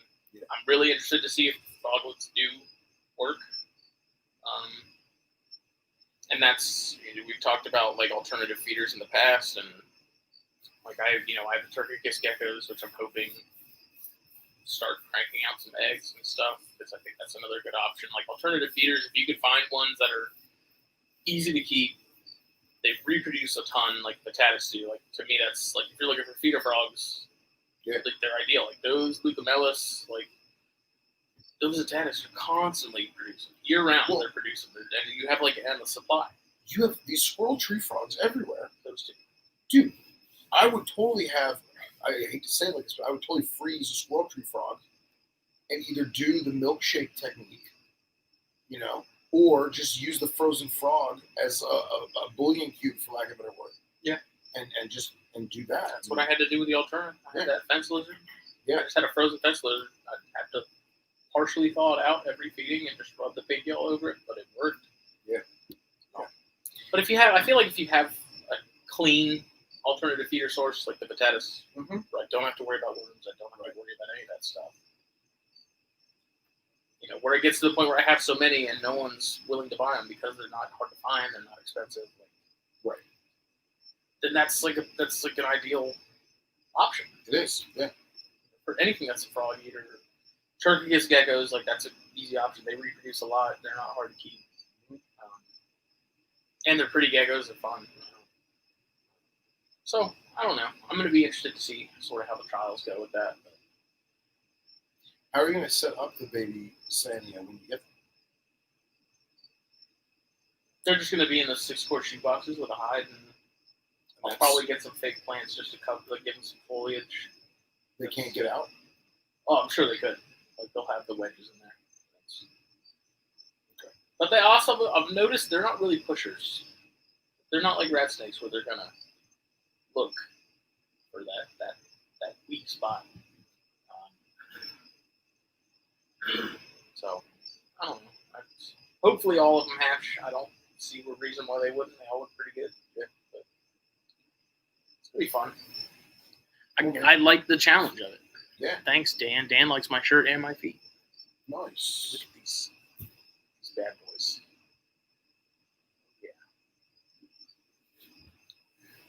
That went dark real quick. You know what they say about guys with big feet? They got big socks. You're just full of dad jokes tonight, aren't you? What was the one earlier? I'll put a chef hat on Archie and call him Chef Boy Archie. Oh, God, yeah. Yeah, it's so good. So good. So good. Oh. You're just jealous. Marginal. That's where they get those fake squatch prints, he said. Yep. Legit. There's a Smith in these I woods. sell castings of my feet for people to put in the woods and mess with people. He actually plucks out hairs and puts it in the plaster Paris. But they ain't hairs from my feet. Oh, Jesus. I'm like, man, this one's extra long and curly. Oh, God. It's Bigfoot. And the carpet matches the drapes. Damn right it does. Everyone needed to know that. Can we talk about your haircut, by the way? Sure. So Justin, for his wedding, went to the barber. A professional barber. A legitimate barber. Which is what most anyone would do when celebrating one of the biggest days of their life. However, Justin's scenario was rather unique. Because this was Justin's first time having his hair cut by someone other than his mother. First time in a barber. It's awkward. As a grown man, would you like to share the experience, please? I scheduled an appointment. I went there. Sat in the chair. Told the guy, look, I'm 29. Why don't you describe the This is the shop. first time I've ever been to a barber. Did he laugh in your face? He kind of giggled a little bit. I said, I'm getting married Saturday. Please don't make me look like an idiot. And he was like, well, how do you want your hair done? Like, how do you want your hair cut? And I was like, I don't know. Because here's the reason why my mom has been my barber. Okay? My entire life, I've had 2 hairstyles. Grown out a little bit and then buzzed. So literally since like middle school I'd let my hair grow out, and then I'd buzz it all off, and then just let it all grow out again, and then buzz it all off. So I've never had a reason to go to a barber because I just throw on that or my mom throws on that number 4 blade or guard and just takes it all off. Justin had a So beaver cut. I did have a beaver cut. Did you flip your hair like beaver? No. Like all these I have kids? the longest my hair ever was senior year of high school. And so, of course, there's like photos on somebody's phone. Yours? No, not mine. I don't have that. Who was showing the pictures? The one guy last night. Glasses. No, the guy with the tattoos on his legs. Oh, Blake. Yeah. So, I did have like a helmet hair thing It was going beaver. on. It was beaver. Straight- Beaver-ish. It was straight Bieber. He could have flicked his bangs like the kids do. Like they have. I'll have to find my graduation Fucking picture Tourette's. when I was getting my diploma because you'll see how long it was. Like, that was the longest it's ever been. It looked horrible. I look back on it, I'm like, what the fuck? Were you recruited for a boy band? No. Okay. So, my entire life, I've just had my hair just buzzed off when it got to be time. So, went to the barber. He asked me how I should have my hair done. I was like, I have no idea.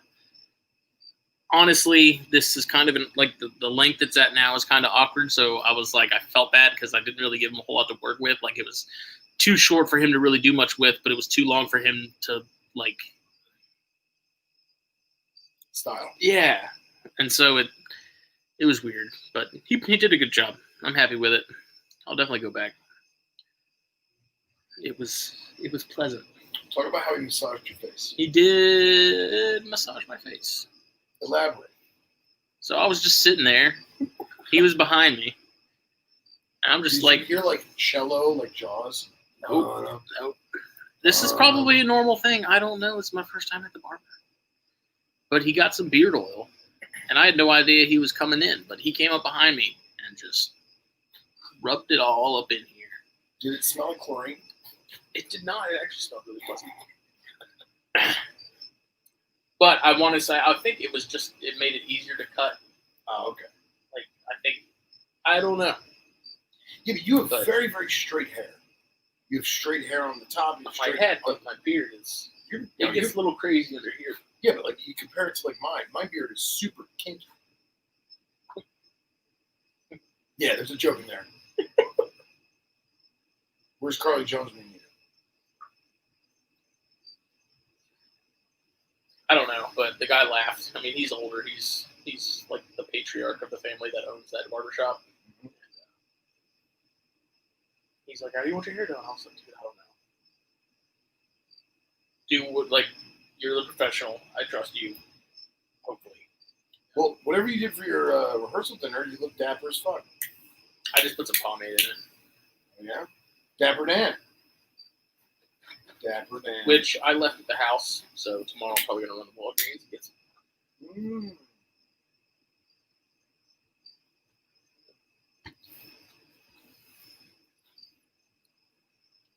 Dan said he never bought a beard straightener. It was not a happy finish, Mike. He just rubbed my beard for a few seconds, and it caught me off guard. That's all it took. But it was weird because I'm used to like sitting completely still, and then when like my mom's cutting like one side of my head, I tilt it so it's easier. So like as he was doing this, I was doing that like naturally, Oh, yeah. and so I felt bad because I was like, this is probably pissing him off. Like this, I'm probably not making his job any easier. Well, see, like, He's every probably time- used to people just doing whatever they normally do.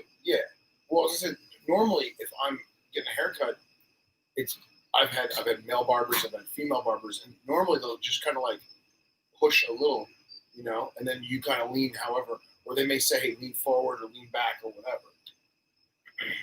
It was just weird. And you straight raise your neck. He tightened it up like my hair on the back was straight razor. That made me nervous. Hot lather. No. Really? Just like shaving me. Then I went to work right after, and I was all itchy all day. So, thanks, Dan. Dan said, "Good luck, congrats. Enjoy your day. Have a good night." We've smoking a lot of cigars and drinking a lot of margaritas. Yeah. How many cigars have we smoked today? At I don't least 4, right? something like that. Wow. There's a lot of scars for me in one day. It's Rookie. good. Rookie. Snakes and stogies, man. All day.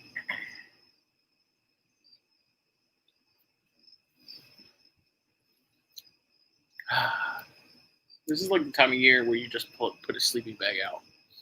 Sleep outside. I want it a little colder. I want it like 60s. Like my buddy,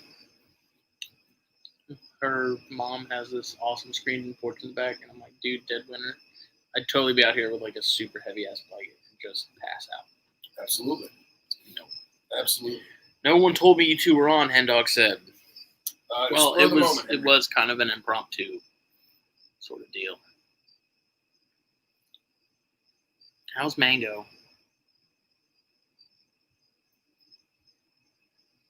Do you tango with Mango? I'm sure he does. Henry's been taking some fantastic cell phone photos of Mango lately. Really, really good stuff. He's got that new Samsung, Oh, which he snap. still hasn't bought a freaking case for. Jeez. Because he's an old man. Are you freaking psychopath? I say that. I have a case on my phone and it doesn't even, like, my screen's still cracked. I got the actual glass cover for mine, and thank God, because that cover cracked. The screen's still good. My screen is burnt. Burnt. Like, you see the numbers in the keyboard. It went black.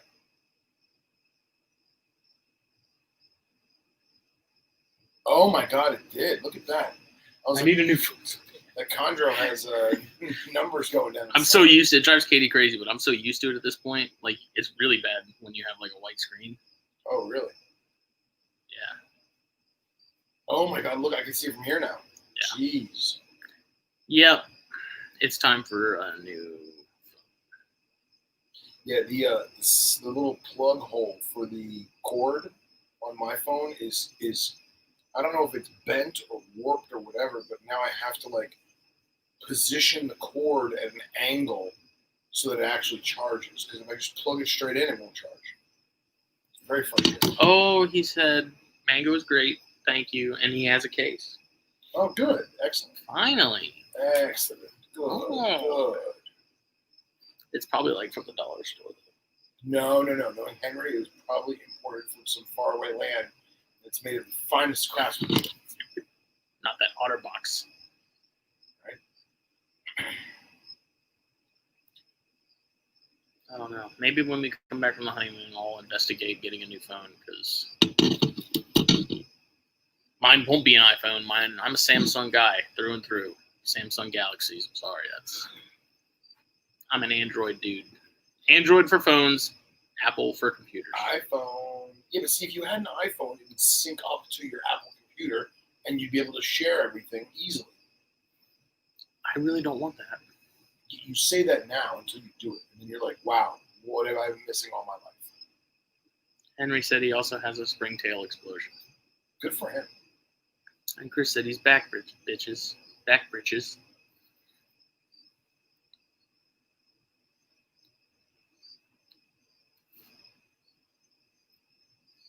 Chris said Apple phones over home-built computers. I'm fine. Like, I like their computers. I love their laptops. But their phones, no thanks. But apparently I'm missing out on Battleship with Carly. Legit. I'm actually mad at her because I initiated a game of Battleship, and I made the mistake of doing it while she was working. I didn't know she was working. So it took us like 5 hours to play, but we never finished it, and I'm pretty sure it's still her turn. It's probably because she cheated. It's physically impossible for her to cheat. Mm-hmm. She lives 3,000 miles away. Mm. Chris said I whooped her ass. Someone needs to. Right? She cheats in Battleship, for anybody that wants to know. She does not cheat in Battleship. We just make people think that she does. She cheats.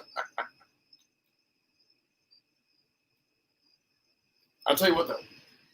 It was pretty awesome at Carpet Fest when she literally was like, everyone want to play Battleship? And Yeah, all at the point where we're all like hammered. we're all hammered. No. And she's like, "You want to play Battleship?" And we all kind of look at her like, "Are you for real?" Like we thought it was like a euphemism or something. And she's like, "No, really," and like leans over to the side, and she had it like in a box of Battleship? she had it like in a holster. It was prepped, and she whips out the cardboard box, and she's like, "No, for real, here." And all of us were like, "Well, fuck it, it's like why not?" You literally put that on the plane and probably. Mm-hmm.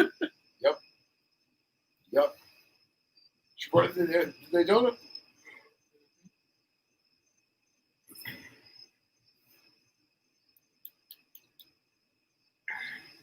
I don't know, but I think that might do it for this episode. I think I might do it for this episode. We talked a lot of cool stuff. Sneak some treats out of the Nice. box. Some Maybe pieces. there's a copperhead in there. Maybe there's a copperhead in there waiting for us. We'll have to go look. Let's go to the gas station, get a Fiji water bottle.